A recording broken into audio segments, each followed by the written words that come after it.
Selepas Belanda dan British berjaya memisahkan Nusantara, tanah Melayu melalui negeri masing-masing secara perlahan-lahan ditawan melalui pelbagai cara oleh British. British mengamalkan campur tangan dalam urusan pentadbiran negeri menyebabkan ketidakpuasan orang tempatan dan pembesar di situ yang akhirnya membawa kepada beberapa siri penentangan.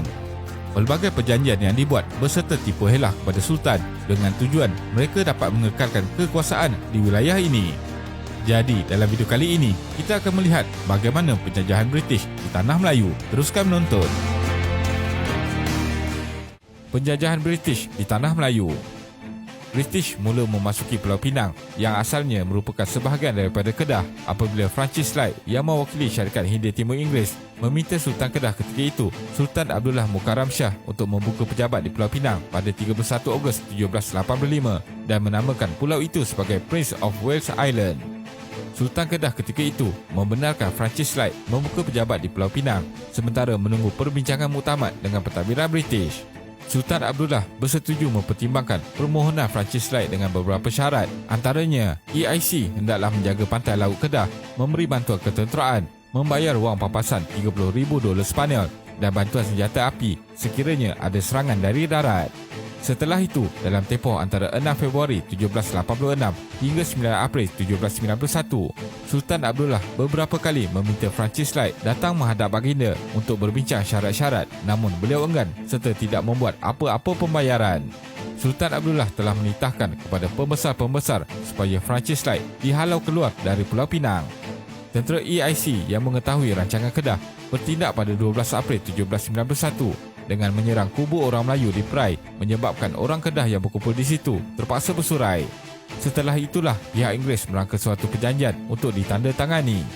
Mereka enggan melayan cadangan Sultan Abdullah meminta pampasan kerugian perdagangan sebanyak $30,000. Sebaliknya, memaksa Kedah menerima $6,000 Sepanyol sahaja. Permintaan Sultan supaya pihak Inggeris menyediakan tentera untuk menjaga perairan Kedah daripada gangguan Siam juga tidak disebut, maka pihak Sultan Abdullah tidak bersetuju dengan isi perjanjian. Sebaliknya, pihak Francis Light menandatangani suatu surat perjanjian dengan 3 individu yang kononnya mewakili Kedah. Apabila Sultan Abdullah telah mangkat, baginda digantikan oleh Sultan Ziauddin Mukarram Shah. Pada 1800, Gubernur Sir George Lees menghantar wakil bernama Counter ke Kedah menghadap Sultan Ziauddin untuk memohon kawasan negeri Kedah bertentangan Pulau Pinang dalam usaha mencukupkan bekalan makanan bagi penduduk yang semakin ramai. Selepas berbincang, Sultan Ziauddin bersetuju supaya kawasan dinamakan Seberang Perai ditadbir oleh pihak Inggeris dengan bayaran $4,000 Sepanyol setahun. Namun isu ketenteraan untuk menjaga perairan Kedah yang dituntut sejak lama terus diabaikan. Perjanjian itu nyata amat berat sebelah. Pada Julai 1825, Parlimen Inggeris meluluskan atau membenarkan syarikat Hindia Timur Inggeris menubuhkan negeri-negeri selat iaitu terdiri daripada Pulau Pinang, Melaka dan Singapura yang diletakkan di bawah satu kerajaan yang beribu pejabat di Pulau Pinang. Ibu pejabat ini kemudian telah dipindahkan ke Singapura atas sebab-sebab ekonomi dan perdagangan. Penubuhan negeri-negeri selat ini bertujuan memudahkan urusan pentadbiran dan perdagangan Inggeris. Di peringkat awal penubuhannya, negeri-negeri selat ini sering mengalami masalah kewangan untuk membiayai urusan pentadbiran dan terpaksa dibantu oleh kerajaan Inggeris di India. Terusan Suez juga memainkan peranan penting dalam misi penjajahan British, iaitu memendekkan jarak perjalanan dari England ke Tanah Melayu. Selain itu, penciptaan kapal wap oleh pihak British mempercepatkan perjalanan dan mampu membawa muatan yang lebih banyak, mendorong campur tangan di Tanah Melayu.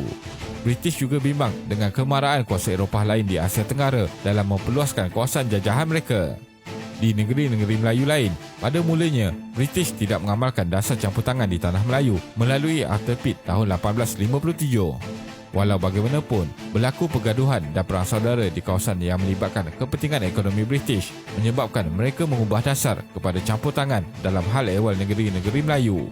Tambahan pula, revolusi perindustrian yang berkembang di Eropah memerlukan mereka mencari bahan mentah dan pasaran bagi hasil keluaran mereka. Menerusi Perjanjian Pangkul 1874, campur tangan British bermula di Tanah Melayu melalui sistem residen. British telah menempatkan J.W.W. Bush sebagai residen Perak yang pertama dan J.G. Davidson sebagai residen Selangor pada tahun 1874. Martin Lister pula dilantik sebagai residen di Negeri Sembilan pada tahun 1895, manakala J.P. Roger ditempatkan sebagai residen Pahang pada tahun 1888. Pada 1909, perjanjian Bangkok telah dimeterai dan ia menyaksikan penyerahan negeri-negeri Melayu tidak bersekutu iaitu Kedah, Perlis, Kelantan dan Terengganu oleh Kerajaan Siam kepada British. Kerajaan British telah melantik seorang penasihat British di setiap negeri tersebut. Pada tahun 1914, negeri Melayu terakhir, Johor, turut menyertai gabungan ini. British yang menjajah Sarawak secara tidak langsung melalui James Brooke dilantik sebagai Gubernur Sarawak pada 24 November 1841 menggantikan Pangeran Indra Mahkota. Penguasaan British di Sabah pula bermula selepas perjanjian tahun 1877 antara Overbeck dan Dan dengan Sultan Abdul Mumin dan Pangeran Temenggung. Penguasaan British secara total berlaku apabila Overbeck menjual haknya kepada Alfred Dan. Pengambil alihan Persatuan Sementara Borneo Utara British oleh Syarikat Berpiagam Borneo Utara pada tahun 1881 menyebabkan Sabah ditadbir oleh William Cowie, pengarah urusan Syarikat Berpiagam Borneo Utara. Penentangan terhadap British. Penjajahan British di Tanah Melayu menyaksikan beberapa fasa penentangan. Ia bermula seawal pendudukan British di Pulau Pinang oleh Sultan Kedah pada tahun 1791 sehinggalah berlakunya beberapa penentangan oleh pembesar dan penghulu di serata negeri. Antara pembesar Melayu yang awal menentang British ialah penghulu Dur Said di Naning yang tidak berpuas hati kerana Naning adalah sebuah wilayah yang berdaulat perlu membayar cukai kepada Melaka dan peperangan tersebut berlaku pada awal Ogos 1831. Selain itu, penentangan di Kelantan yang diketuai Tok Janggut pada tahun 1915, penentangan di Perak oleh Datuk Marajalela tahun 1875 serta penentangan di Terengganu oleh Haji Abdul Rahman Limbung sekitar tahun 1920-an. Penentangan yang berlaku kerana tidak puas hati terhadap cara pentadbiran British selain semangat jihad ulama pada masa itu. Penentangan Datuk Marajalela di Perak pada tahun 1875 merupakan asas menyemarakkan lagi perjuangan orang Melayu menentang British. J.W.W. Bush yang bertindak mencampuri adat istiadat Melayu dan merampas hak memungut cukai mengakibatkan beliau dibunuh. Penentangan terhadap penjajahan British berlaku kemudiannya turut melibatkan pertubuhan atau kesatuan dengan aliran pemikiran tersendiri.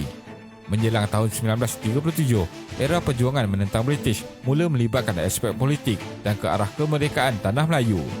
Beberapa persatuan ditubuhkan, antaranya ialah Kesatuan Melayu Melaya KMM, MCA, MIC dan UMNO. Dasar pentadbiran Inggeris di Tanah Melayu. Inggris menjajah secara halus dengan cuba memenangi hati dan minda orang Melayu, termasuklah menggunakan pendekatan tipu helah dan ugutan untuk memaksa raja-raja Melayu menyerahkan negeri-negeri Melayu kepada penjajah British. Bagi mengelakkan kebangkitan penentangan berterusan di kalangan orang Melayu, British menggunakan pendekatan muslihat sistem residen, iaitu melantik pegawai British sebagai residen sebagai penasihat raja. Kerajaan British mendakwa kedatangan mereka bukan sahaja untuk menjajah kerana mereka masih mengekalkan sistem kesultanan. Hakikatnya, residen yang dilantik ini seakan mempunyai kuasa dalam semua bidang pemerintahan kecuali dalam bidang agama dan adat istiadat Melayu. British amat memahami bahawa kedua-dua perkara tersebut sangat sensitif dan tidak boleh sama sekali dihapuskan. Namun begitu, pegawai-pegawai British dilihat secara rakus mengambil alih kuasa pentadbiran dan pemerintahan di Tanah Melayu termasuk urusan ekonomi. Hak mentadbir negeri oleh Sultan telah diketepikan sama sekali. Kedatangan penjajah Barat bukan sahaja untuk menguasai bahan mentah tetapi juga penyebaran agama Kristian. Semasa era penjajahan, British menggalakkan penyebaran agama Kristian oleh mubahlir mereka di seluruh Tanah Melayu dan Singapura. Penjajah turut mengubah sistem sosial di mana menyebabkan penyatuan masyarakat terpisah untuk mengaut hasil bumi dari Tanah Melayu sebanyak mungkin. Sebagai contoh, kedatangan British telah menyebabkan imperialisme ekonomi secara besar-besaran, khususnya peladangan getah. Aktiviti pelombongan membawa kepada penghijrahan bangsa Cina yang ramai. Penduduk Bumi Putera pula disisihkan dari kegiatan ekonomi komersial. Sebaliknya, hanya menjalankan aktiviti tradisional seperti mencari hasil hutan, pertanian dan nelayan. British melaksanakan dasar pecah dan perintah yang memungkinkan kerjasama antara kaum tidak wujud. Penduduk yang pelbagai bangsa telah dikumpulkan mengikut kawasan penempatan, sektor pekerjaan, sistem pendidikan vernakular dan politik perkauman.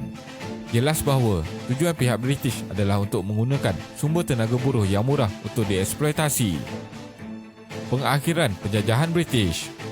Jepun menyerang dan menakluk Tanah Melayu pada tahun 1941 dan kekalahan British menyedarkan penduduk tempatan bahawa mereka tidak boleh bergantung kepada British untuk mempertahankan Tanah Melayu. tindakan Jepun menyerahkan negeri-negeri Melayu Utara kepada Siam pada Ogos 1943 menyedarkan penduduk tempatan bahawa Jepun tidak berminat untuk memberi kemerdekaan kepada tanah Melayu. Selepas 3 tahun setengah, Jepun menyerah kalah dan British kembali menguasai tanah Melayu.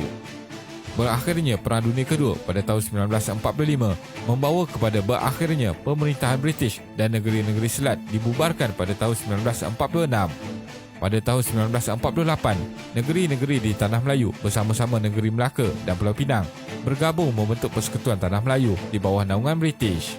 Akhirnya, selepas beberapa lagi siri peristiwa dan penentangan terhadap British, Tanah Melayu telah berjaya mencapai kemerdekaan penuh pada tahun 1957 yang dikenali Persekutuan Tanah Melayu. Kesimpulannya, kedatangan penjajah ke sini telah banyak mengubah landscape geopolitik orang Melayu. Tanah Melayu kehilangan sumber asli yang sangat banyak disebabkan bahan ini mendapat permintaan tinggi di luar. Kini, kesan penjajahan Inggeris selama 132 tahun memberi pengaruh paling kuat dalam corak pentadbiran dan struktur pembentukan sosial budaya masyarakat Malaysia. Dan akhir sekali, yang pasti, penjajahan beratus tahun lamanya serta ideologi kolonisme telah memisahkan kita sebagai bangsa serumpun di Nusantara. Terima kasih kerana menonton dan jangan lupa subscribe. Jumpa lagi.